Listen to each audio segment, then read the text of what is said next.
안녕하세요, 리바이버입니다.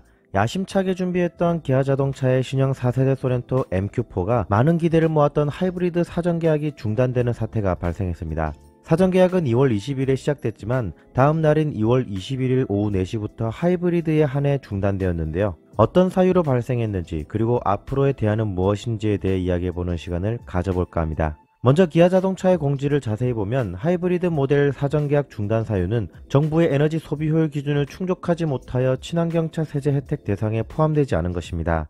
먼저 친환경차 세제 혜택은 친환경차 종합정보 시스템 홈페이지에서 확인할 수 있는데요. 하이브리드는 개별 소비세와 교육세, 취득세까지 최대 270만원의 세금 혜택을 볼 수 있습니다. 하이브리드 차량의 가격이 디젤이나 가솔린 모델 대비 더 높아도 많은 사람들이 구매하는 이유가 높은 연비와 이러한 세제 혜택 때문인데요.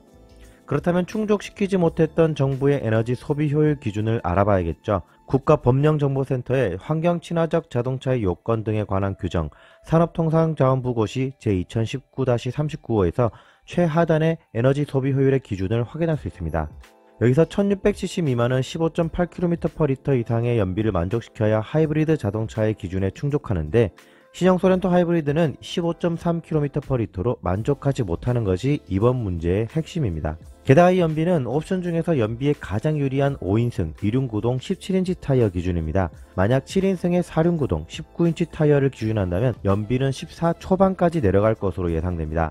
설상가상으로 소렌토 사전 계약이 20일 당일에만 18,941대가 이뤄졌는데 이 중에서 64%인 12,012대가 하이브리드였다고 하는데요. 만약 이 사전 계약자들에게 세제 혜택을 정부 대신 기아 자동차가 대신 내주는 보상을 한다면 개별 소비세 100만원, 교육세 30만원, 부가세 13만원을 더하면 한 대당 143만원으로 총 171억 7,716만원의 비용이 나오게 되는 것입니다. 이 금액이 어마어마한 수준이기 때문에 아마도 100% 보상을 해주기는 힘들 것으로 보여집니다. 여기까지는 하이브리드 사전 계약 중단 사유에 대해서 상세하게 말씀드렸는데요. 저는 이번 사태가 일어난 것에 대해 처음부터 1.6 터보 엔진을 기반으로 컨셉을 맞춘 것이 너무 무리한 게 아닐까 하는 생각입니다. 물론 가장 큰 원인을 제공한 것은 법규와 관련된 팀에서 하이브리드 연비 기준을 확인해보지 못했기 때문이기도 하지만 만약 2.0 터보 엔진을 기반으로 개발했다면 하이브리드 자동차의 최소 연비 기준이 14.1km/L이기 때문에 높은 휠 사이즈, 4륜구동 7인승이라 하더라도 이 기준을 만족할 수 있는 마진이 확보되었다고 생각됩니다. 물론 2.0 엔진과 1.6 엔진의 연간 자동차 세금 차이는 23만원 정도이지만 2.0 엔진이었다면 하이브리드 기준을 만족하는 연비가 나올 가능성이 높습니다. 물론 1.6 엔진보다 연비는 조금 떨어질 수는 있지만 엔진 출력에 여유가 있는 만큼 큰 SUV에 미치는 부하와 내구성 측면에서는 좋을 것 같고요. 사실 사전 계약 시점까지도 하이브리드 자동차에 엔진 cc별 연비 규제가 있다는 것을 몰랐던 사람들이 대부분이었을 것 같은데요. 그렇다 하더라도 제조사의 법규 관련 팀에서는 당연히 확인을 해봐야 하는 부분입니다. 그럼 앞으로는 어떻게 될까요?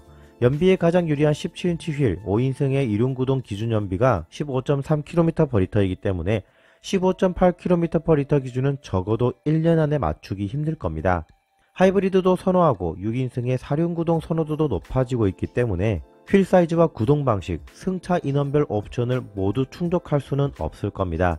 구동 방식은 하이브리드지만 하이브리드 세제 혜택은 없는 것을 선택하던가 아니면 하이브리드 차량 가격을 좀 더 낮추던가 아니면 말도 안 되지만 소나타나 그랜저에 적용된 2.0 혹은 2.4 엔진 기반 하이브리드 파워트레인을 적용하는 방법도 검토해 볼 수 있겠죠. 아니면 지금의 법규 기준을 조정해 달라고 신청을 해볼 수도 있습니다. 미세먼지 때문에 경유차 규제를 강화하고 있는 정부인 만큼 가솔린 기반 하이브리드에 대한 연비를 조정해 달라고 말이죠. 하지만 특정 기업에 대한 혜택으로 보여질 수 있기 때문에 이 방안도 가능성이 높아 보이진 않습니다. 현대기아차가 지금 처해 있는 상황에서 고려해볼 만한 선택사항을 한번 생각해보고 영상으로 만들어 올려보도록 하겠습니다. 대단한 것은 하이브리드 연비에 대한 정보가 엄청난 수준으로 철통 보안 유지가 되었을 거라는 점입니다. 만약 현대기아차의 수많은 연구원들과 개발자들이 연비를 알았더라면 그 중에 단 몇 명만이라도 이러한 법규 관련에 대해 알고 있었을 것이고 내부적으로 빨리 조치가 취해졌을 테니까요.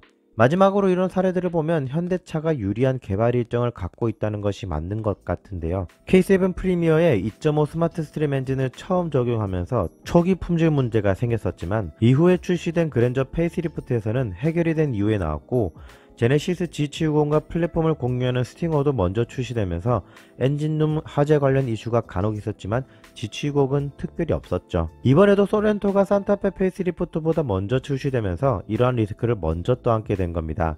물론 새로운 기술은 현대차든 기아차든 적용이 되어서 나와야겠지만 애석하게도 매번 기아차에서 먼저 하는 걸 보면 현대기아차 그룹 내부 정책적으로 신기술 베타 테스터는 기아차가 먼저 하는 것으로 정해진 것이 아닌가 하는 생각이 들 수밖에 없는 것 같습니다. 이상으로 리바이버였습니다. 감사합니다.